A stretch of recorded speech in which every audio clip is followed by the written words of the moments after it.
সভাপতি বিমল চাকমা মহোদয়। উপস্থিত আছে আমাদের দলের মুখ্য প্রবক্তা শ্রী সুব্রত চক্রবর্তী মহোদয়। আজকের এই সাংবাদিক সম্মেলনে বিস্তারিত বিষয় তুলে ধরবেন শ্রী সুব্রত চক্রবর্তী মহোদয়। আমি ওনাকে অনুরোধ করছি আজকের সাংবাদিক সম্মেলনে বিস্তারিত তথ্য তুলে ধরার জন্য। সকল মিডিয়া বন্ধুদের আন্তরিক স্বাগত জানাই এবং নমস্কার জানাই। আজকের এই সাংবাদিক সম্মেলনে আমার সঙ্গে উপস্থিত রয়েছেন ত্রিপুরা প্রদেশ বিজেপির মাননীয় সহ সভাপতি শ্রী তাপস ভট্টাচার্য মহোদয় এবং শ্রী বিমল চাকমা মহোদয়। আমরা গতকাল সিপিআইএম এর একটি সাংবাদিক সম্মেলন আমাদের নজরে এসেছে।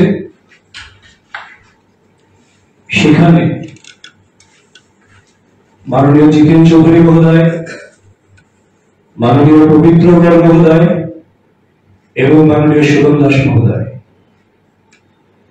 এই ত্রয়ী মিলে একটা ত্রয়স্পর্শ সাংবাদিক সম্মেলন করেছেন,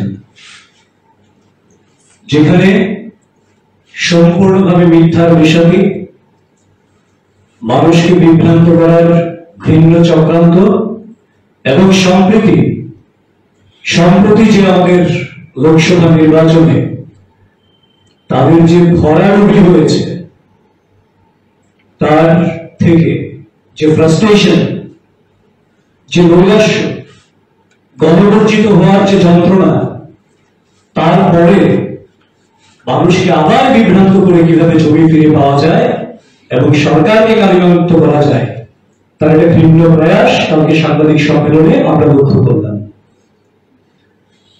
প্রথমত সাংবাদিক সম্মেলনে বেশ কয়েকটি বিষয় উত্থাপন করেছেন, তার মধ্যে যে দুই একটি বিষয় আপনাদের সামনে আপনাদের মাধ্যমে রাজ্যের সুনাগরিক, গণতন্ত্র প্রিয় মানুষ, সচেতন মানুষের কাছে নিয়ে যাওয়া প্রয়োজন, সেই কয়েকটি বিষয় এখানে আপনাদের সামনে আপনাদের মাধ্যমে মানুষের কাছে পৌঁছে দেওয়ার চেষ্টা করছি। আপনারা সবাই অবগত আছেন, আগরতলা পৌর নিগমের মাননীয় মেয়র শ্রী দীপক মজুমদার মহোদয় 7 রামনগর উপনির্বাচনে আমাদের প্রার্থী ছিলেন এবং প্রায় 17,500 ভোটে তিনি সেখানে জয়লাভ করেন, ঐতিহাসিক ভোটের ব্যবধানে জয়লাভ করেন। স্বাভাবিকভাবে তিনি বিধায়কের মন্ত্রমুগ্ধের শপথ পাঠ করেন। সংবিধানের কোন ধারা বা রাজ্যে কোন আইন এই ব্যাপারে ভঙ্গ করা হয়েছে বলে জিতেন বাবু যে অভিমত ব্যক্ত করেছেন, সেটা সম্পূর্ণভাবে তিনি অস্পষ্টতা রেখে একটা বক্তব্য পেশ করেছেন মানুষকে বিভ্রান্ত করার জন্য, এবং তার একটা উদ্দেশ্য রয়েছে, দূরভিসন্ধি রয়েছে, মানুষের মধ্যে কিভাবে সরকার সম্পর্কে, সরকারের নীতি সম্পর্কে উস্কানি তৈরি করা যায়, ভ্রান্তি তৈরি করা যায়, সেই লক্ষ্যে তিনি অস্পষ্টতার সঙ্গে সেই বিষয়টিকে তুলে ধরেছেন এবং আইনের আশ্রয়ের কথা বলেছেন। আমরা স্বাগত জানাই জিতেন চৌধুরী মহোদয়কে, আপনারা আইনের আশ্রয়ে যান, কারণ আপনাদের আইনের আশ্রয়ে গেলে সেটা আপনাদের জন্য আত্মঘাতী হবে। কাজে আইনের আশ্রয়ের হুমকি ভারতীয় জনতা পার্টিকে বা ভারতীয় জনতা পার্টির যে সরকার চলছে, যে ট্রান্সপারেন্ট গভর্নমেন্ট চলছে, সুষ্ঠু নীতি নিয়ে কাজ করছে, সরকারি এবং সাংবিধানিক সমস্ত নীতি নির্দেশিকা পালন করে যে কাজ করছে, তাকে চ্যালেঞ্জ আপনারা করতেই পারেন, সেটা আপনাদের গণতান্ত্রিক অধিকার, কিন্তু সেটা আত্মঘাতী হয়ে আপনাদের উপর আসবে, সেটা রাজ্যবাসীকে আশ্বস্ত করছি আমরা। দ্বিতীয় একটা বিষয়, তিনি শান্তিনিকেতন মেডিকেল কলেজ নিয়ে অনেক লম্বা চড়া কথা বলেছেন এবং অনেক অমূলক বিষয় ওনার বক্তব্যের মধ্যে এসেছে। অনেক গাঁও গল্প তৈরি করেছেন, গল্পের কোনো গাঁথি চালানোর চেষ্টা করেছেন যাতে মানুষকে বিভ্রান্ত করা যায়। কেন করেছেন সেটাও আপনারা জানেন, রাজ্যবাসী জানেন, কারণ রাজ্যবাসী ভুলে যায়নি জিনেট কিভাবে এসেছিল, কোথেকে এসেছিল, তার কেলেঙ্কারির পেছনে মহানায়ক কারা ছিলেন সেটা কিন্তু আমরা ভুলে যাইনি। রাজ্যে যখন স্বাস্থ্য ব্যবস্থাকে প্রায় ভগ্নদশায় পরিণত করেছিল এই সিপিএম এবং কমিউনিস্টের শাসন দীর্ঘ ৩৫ বছরে, তার থেকে রাজ্য যখন স্বাস্থ্য পরিষেবায় একটা অনন্য নজির তৈরি করে ক্রমশ স্বাস্থ্য ব্যবস্থাকে ঢেলে সাজানোর জন্য গ্রামগঞ্জ থেকে শুরু করে পিএসসি থেকে শুরু করে সমস্ত জায়গায় ডিস্ট্রিক্ট হসপিটাল সব জায়গায় আপগ্রেডেশন চলছে, আরো ইনফ্রাস্ট্রাকচার ডেভেলপ করা, আরো সুপার স্পেশালিটি ব্লক তৈরি করা এবং আরো সুপার স্পেশালিস্ট ডাক্তার নিয়োগ করা, জটিল জটিল অপারেশন যার জন্য মানুষকে একটা সময় রাজ্যের বাইরে যেতে হতো সেইগুলি যখন মানুষ যেতে হচ্ছে না, এবং শুধু তাই নয়, মানুষের স্বাস্থ্য পরিষেবাকে সুনিশ্চিত করার জন্য গরিব মানুষ যাতে সেটাকে পেতে পারে, গোটা দেশের মধ্যে ত্রিপুরা একমাত্র রাজ্য যেখানে প্রত্যেকের জন্য রাজ্য সরকার প্রধানমন্ত্রী আয়ুষ্মান যোজনার মতন রাজ্যের মুখ্যমন্ত্রী আয়ুষ্মান যোজনা চালু করেছেন। সবাইকে তার সুযোগ দেওয়ার জন্য সর্বতভাবে সরকার কাজ করছে যাতে প্রত্যেকটা মানুষ ৫ লক্ষ টাকা পর্যন্ত চিকিৎসা বিনামূল্যে করাতে পারেন।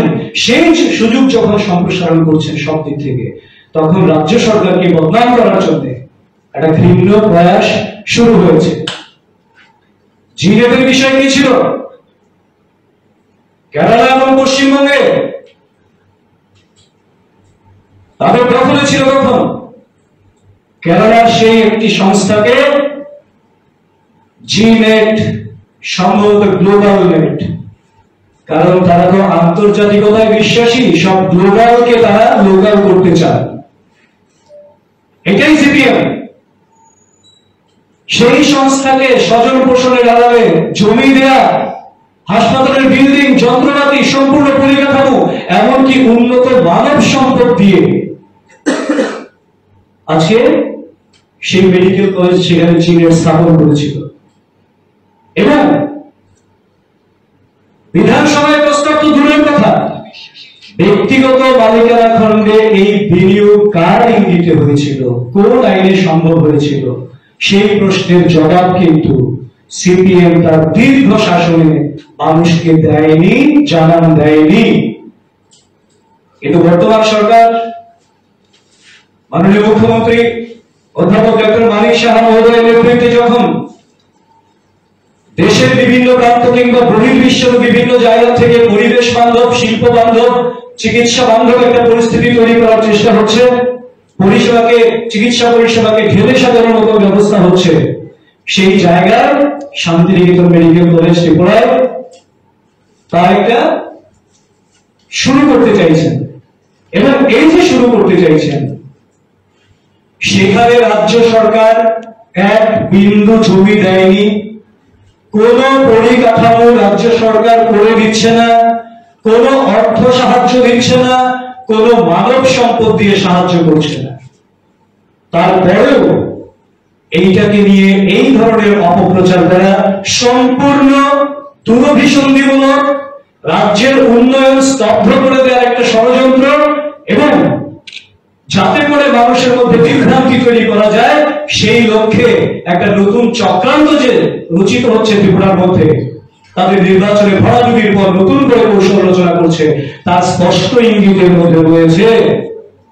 কারণ আমরা তো বলি রাজ্য সরকার চাইছে ত্রিপুরায় বিনিয়োগ বাড়ুক, প্রত্যেকটা ক্ষেত্রে মানুষ আসুক, ত্রিপুরাকে গোটা দেশের মধ্যে যদি প্রতিষ্ঠিত করতে হয়, মানুষের কল্যাণ যদি করতে হয়, তাহলে বিভিন্ন শিল্প সংস্থা আসবে, চিকিৎসা ব্যবস্থা কিংবা স্বাস্থ্য ব্যবস্থা কিংবা শিক্ষা ব্যবস্থায় অনেকেই নতুন নতুন করে আসবে, যারা নতুন ইনফ্রাস্ট্রাকচার নিয়ে আসবে, অত্যাধুনিক কিছু নিয়ে আসবে, তো সেটাকে রাজ্য সরকার ওয়েলকাম করবে মানুষের স্বার্থে, সেটা খুব স্বাভাবিক ঘটনা।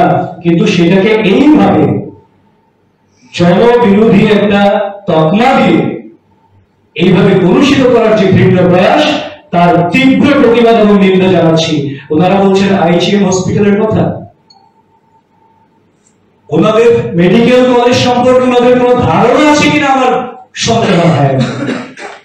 আর একটু পড়াশোনা করে তো আসুন, এত বড় বড় কথা বলছেন রাজ্যবাসীকে বিভ্রান্ত করার জন্য। ডেন্টাল মেডিকেল কলেজ যেটা হচ্ছে, তার মানে ডেন্টাল মেডিকেল কলেজ মানে সেখানে দাঁতের চিকিৎসা হবে, বাকি কিছু জানবে না, সেটা হয় না। তার সঙ্গে ফিজিওলজির অনেক বিষয় জানতে হয়। ডেন্টাল নিয়ে যারা পড়াশোনা করছেন, ডাক্তারি যারা পড়াশোনা করছেন, দন্ত ডাক্তার, তাদেরকে দন্তের বাইরে নার্ভাস সিস্টেম থেকে শুরু করে বিভিন্ন সার্কুলেটরি সিস্টেম থেকে শুরু করে অনেক কিছু জানতে হয়। আর সেটা কতদিনের জন্য দেওয়া হয়েছে? সাময়িক কালের জন্য ওই বিল্ডিং এ তাদের নার্সিং এবং তাদের থেকে উইথ পেমেন্ট, তাদের ফিজ, তাদের সিকিউরিটি ডিপোজিট সমস্ত কিছু নিয়ে সেই আগরতলা যে ডেন্টাল আইজিএম এর যে হসপিটাল রয়েছে, টিচিং হসপিটাল, সেটাকে সাময়িক কালের জন্য অনুমতি দেওয়া হয়েছে, যাতে করে ওইখানকার যে ইনফ্রাস্ট্রাকচার সেটা ডেভেলপ হয়ে যাওয়ার পর তারা সেখানেই চলে যাবেন। এবং এই জিতেন বাবু আসলে এই যে অভিযোগটা করেছেন, সেটা আমার একটা কথা মনে পড়ে গেল। আমরা লোকসভা নির্বাচনের পরে কোন একটা বুথ নিয়ে অভিযোগ করেছিলেন, আপনাদের নিশ্চয়ই মনে থাকবে, যে ভোটারের চাইতে ভোট কাস্টিং বেশি হয়েছে, যেটা পরবর্তী সময়ে সর্বৈব মিথ্যা বলে প্রমাণিত হয়েছে এবং মুখ গুজতে হয়েছে ওনাকে লজ্জায়। ভেবেছিলাম লজ্জায় মুখ বুঝেছেন, কিন্তু আসলে যাদের লজ্জা নেই তারা মুখ বুঝবেন কি? তার জন্য নির্লজ্জের মতো মিথ্যা বেশাদি করছেন এখন মিডিয়ার সামনে বসে। রাজ্য সরকারের বিরুদ্ধে অভিযোগের তোপ দাগছেন বসে বসে। রাজ্য সরকার নাকি 961টা স্কুল বন্ধ করে দিচ্ছে। অধিকন্ত আকবরী বলছেন 160টা স্কুল নাকি বন্ধ হওয়ার নোটিশ জারি হয়ে গেছে, যার কোনো বাস্তব ভিত্তি নেই। আমরা দলীয় সূত্রে খবর নিয়ে আমরা যেটা জানতে পেরেছি, সেই ধরনের কোনো নোটিশ জারি হয়নি। কিসের ভিত্তিতে বলছেন সেটাও আপনাদের অবগতির জন্য, রাজ্যবাসীর অবগতির জন্য আপনাদের সামনে রাখছি। মিনিস্ট্রি অফ এডুকেশন থেকে 5 জুন একটি চিঠি আসে ত্রিপুরা সরকারের শিক্ষা বিভাগে, যেখানে স্পষ্ট বলা হয়েছে ত্রিপুরায় 50 জনের কম স্টুডেন্ট আছে, এইরকম কটা স্কুলের সংখ্যা আছে, সে একটা বিষয় জানতে চাওয়া হয়েছে এবং সেই তথ্যটা বেরিয়ে এসছে। আপনারা শুনে আশ্চর্য হবেন, 50 জনের কম স্কুল মানে 50 জনের কম স্টুডেন্ট আছে এমন স্কুলের সংখ্যা ত্রিপুরা রাজ্যে টোটাল 549টা রয়েছে। এবং সেই 549 কিসের ভিত্তিতে বলছি? যেগুলির অল্টারনেট স্কুল রয়েছে সর্বোচ্চ 3 কিলোমিটারের ভিতর, আর যদি 5 কিলোমিটার ধরা হয় তাহলে সেটা 900-র উপরে স্কুল রয়েছে, 900 বা তার কাছাকাছি স্কুল রয়েছে। আপনাদের রিপিট করছি আমি, যেখানে 3 কিলোমিটারের মধ্যে কোনো একটা স্কুল আছে, সেই স্কুলটাকে বাদ দিয়ে যে স্কুলে এক্সিস্টিং স্টুডেন্ট স্ট্রেংথ 50-এর নিচে, অথচ বিকল্প স্কুল আছে যে স্কুলে এদেরকে মার্চ করা যেতে পারে, যেটা চিঠিতে যেটা ছিল মিনিস্ট্রি অফ এডুকেশন থেকে, এই ধরনের 549টা স্কুল রয়েছে। আর যদি 5 কিলোমিটার ধরা হয় তাহলে সেটা 900-র উপরে স্কুল রয়েছে। আপনাদের অবগতির জন্য বলি, ওয়েস্ট ত্রিপুরা ডিস্ট্রিক্টে একটা স্কুল রয়েছে যেখানে 0 স্টুডেন্ট, অথচ টিচার আছে। 1 থেকে 10 জন স্টুডেন্ট আছে, এইরকম স্কুলের সংখ্যা 31টা। 11 থেকে 20 জন সর্বমোট স্টুডেন্ট, এইরকম স্কুলের সংখ্যা 38টা, 38। শুধু ওয়েস্টের কথা আমি বলছি। সব বলে আমি আপনাদের সময় নষ্ট করব না, গোটা ত্রিপুরার চিত্রটা আমি বলে দিই। টোটাল 50-এর নিচে আমি আগে বললাম 549টা স্কুল রয়েছে, তার মধ্যে 408টা স্কুল জেবি স্কুল, 138টা স্কুল এসবি স্কুল, 3টা হাই স্কুল। গোটা ত্রিপুরার এই হচ্ছে চিত্র। এবং সেখানে আরেকটা বিষয় আপনাদের অবগতির জন্য আমি আবার জানাচ্ছি, এক দুটো উদাহরণ যদি বলি তাহলে আপনাদের বুঝতে সেটা সুবিধা হবে। যেমন শান্তির বাজার একটা স্কুল রয়েছে যেখানে স্টুডেন্টের সংখ্যা 14, টিচার রয়েছেন 2 জন। এর 1 কিলোমিটারের মধ্যে একটা স্কুল রয়েছে যেখানে স্টুডেন্টের সংখ্যা 187, টিচারের সংখ্যা 11।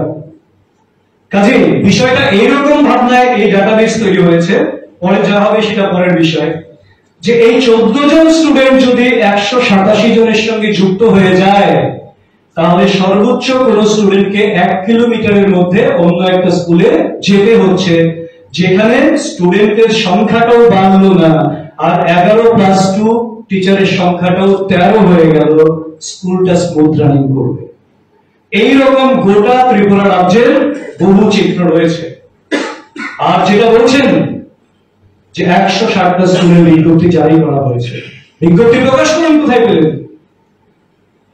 আমাদের সূত্রে এই ধরনের কোন বিজ্ঞপ্তি এডুকেশন ডিপার্টমেন্ট থেকে এখনো পর্যন্ত প্রকাশিত হয়নি।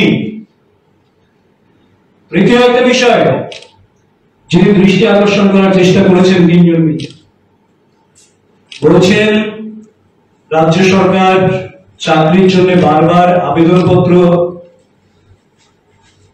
চাইছে, আবার চাকরি বাতিল হচ্ছে। সম্পূর্ণ ভুয়ো একটা কথা মানুষের মধ্যে চালিয়ে বিভ্রান্ত করার জন্য একটা নতুন কৌশল নিয়েছেন। একটা চাকরিও বাতিল হবে না সেটাকে সুনিশ্চিত করেই ভারতীয় জনতা পার্টির সরকার চাকরি দেবে। এটা আপনাদের সময়ে যেমন করে ফরেস্টের চাকরি বাতিল হয়েছিল, আরো অনেক বড় বড় চাকরি বাতিল হয়েছিল এবং 10,323-এর পরিণতি আপনারা ডেকে এনেছিলেন, এই বামপন্থীরা, এই সিপিএম সরকার ডেকে এনেছিল তাদের দুর্দশা। কাজে সেই ধরনের দুর্বিষহ দিন যাতে রাজ্যের পরবর্তী প্রজন্ম যারা রয়েছেন, যারা যুবক যুবতী রয়েছেন, তাদের দেখতে না হয় তার জন্য রাজ্য সরকার সন্তর্পণে নিয়মিত নিয়োগ চালিয়ে যাচ্ছেন, কিন্তু সন্তর্পণে চালাচ্ছেন একটা ক্ষেত্রেও যাতে চাকরি বাতিল না হয় সেটাকে নিশ্চিত করে সেটা করছেন রাজ্য সরকার। উদাহরণ হিসেবে তিনি কি বলেছেন? সেক্রেটারিয়েটের কথা বলেছেন যে চাকরিগুলি বাতিল করা হয়েছে, সম্পূর্ণ মিথ্যার পেশানি করেছেন। সেক্রেটারিয়েটের কোন চাকরি বাতিল হয়নি, আউটসোর্সিং হয়েছে। কেন হয়েছে, কোথায় হয়েছে সেটা জানাটা ভীষণ দরকার। নতুন এমএলএ হোস্টেল হয়েছে, বিধায়করা সেই এমএলএ হোস্টেলে যাচ্ছেন, তাদের কাজটা যতক্ষণ পর্যন্ত স্থায়ী নিয়োগ না হয় সেইগুলির দায়িত্ব কে নেবে? সেখানে কর্মচারীর সংকুলান থেকে হবে। সাময়িক কালের জন্য তার জন্য আউটসোর্সিং সেখানে করা হয়েছে, পিওরলি টেম্পোরারি বেসিস। এইটাকে মানুষের মধ্যে বিভ্রান্তি তৈরি করার জন্য চালিয়ে দিচ্ছেন যে চাকরি বাতিল করা হয়েছে। আমরা স্পষ্টভাবে জানি রাজ্য সরকার যে সমস্ত চাকরিগুলির জন্য পরীক্ষা দিয়েছে, যার ফল প্রকাশিত হয়েছে এবং যার যেখানে যেখানে ভাইভা, পার্সোনালিটি টেস্ট অবধি হয়ে গেছে, প্রত্যেকটা নিয়োগ খুব শিগগিরই শুরু হচ্ছে, অফার বিলি শুরু হবে খুব শিগগির।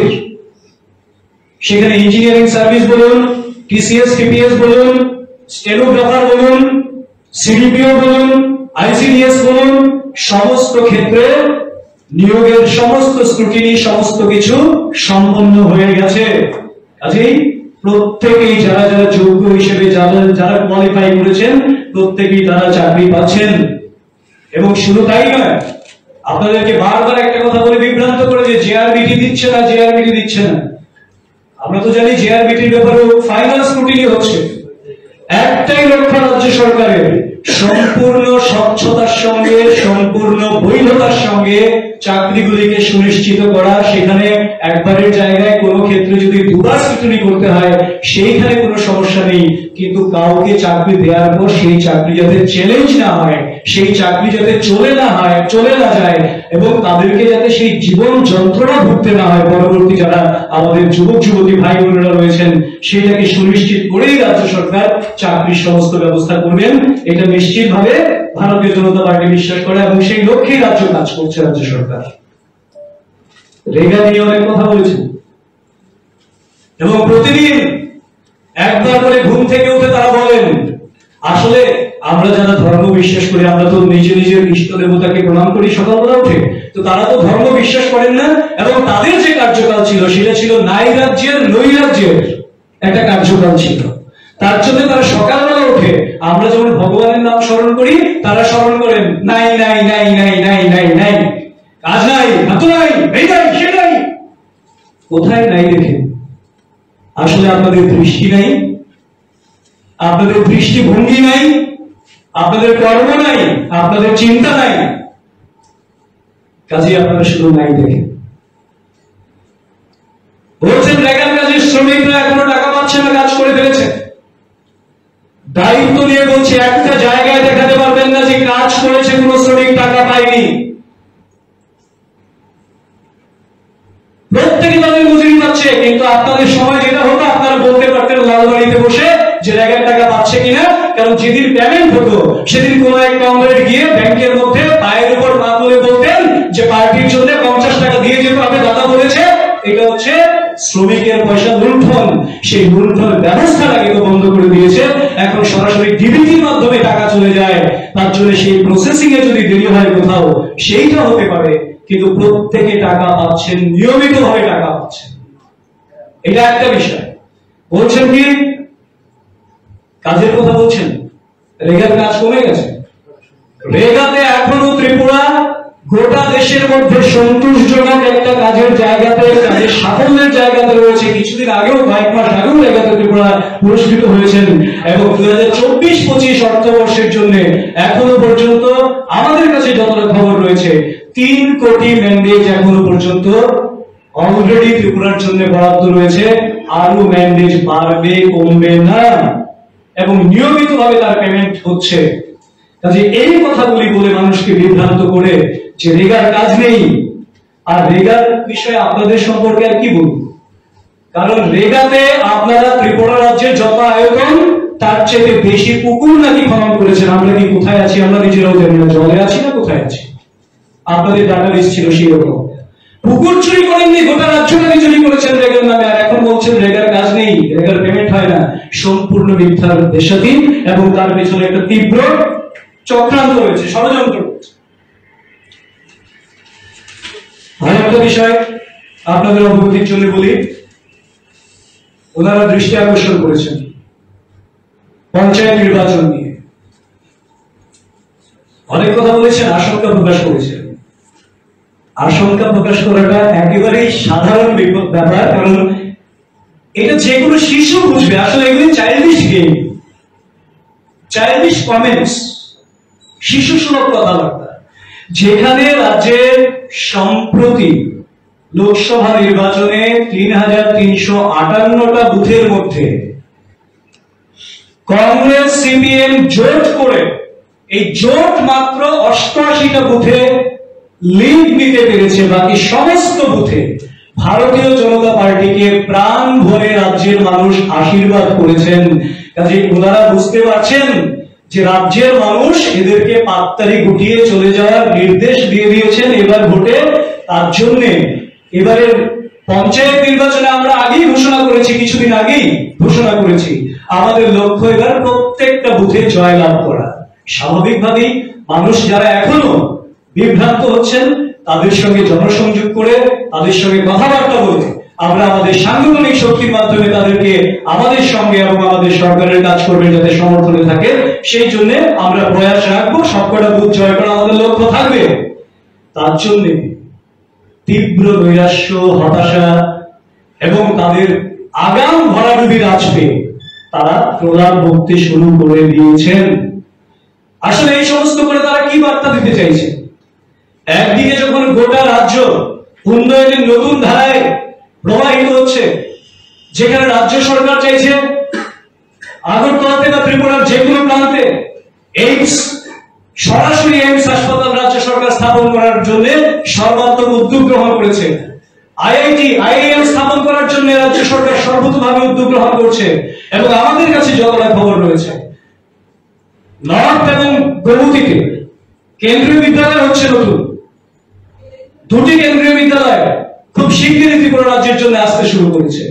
একদিকে যেমন শিক্ষার ক্ষেত্রে, একদিকে যেমন এইমসের মতন হাসপাতালে আমাদের স্বাস্থ্য পরিষেবার ক্ষেত্রে, কিংবা কানেক্টিভিটির ক্ষেত্রে আমরা যেমন চিটাগাং বন্দর ব্যবহারের জন্য, চট্টগ্রামের সঙ্গে এয়ার কানেক্টিভিটির জন্য, বিকল্প রেলওয়ে ট্র্যাকের জন্য, ডাবল লেন রেলওয়ে ট্র্যাকের জন্য রাজ্য সরকার যখন সর্বতভাবে চেষ্টা করছে রাজ্যটাকে উন্নয়নের শিখরে নিয়ে যাওয়ার জন্য, এবং 6th শিডিউল অনুযায়ী এডিসি এরিয়ার জন্য স্পেশাল গ্রান্টের জন্য সর্বতভাবে চেষ্টা করছে রাজ্য সরকার, সেই জায়গায় রাজ্য যখন উন্নয়নের নতুন ধারায় প্রবাহিত হচ্ছে, শিক্ষা, স্বাস্থ্য, পরিকাঠামো, যোগাযোগ, সর্বক্ষেত্রে, সেই জায়গায় মানুষকে বিভ্রান্ত করে, উন্নয়নকে স্তব্ধ করে, রাজ্যবাসীকে অপমান করে রাজ্যের উন্নয়নের গতির কে বিপথে পরিচালিত করার জন্য একটা নতুন ষড়যন্ত্র তৈরি হয়েছে।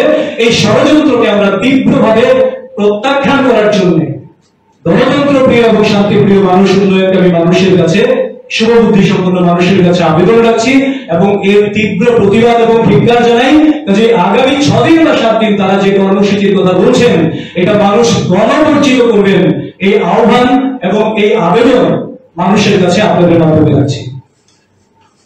সবাইকে ধন্যবাদ। আপনাদের যদি কিছু বলার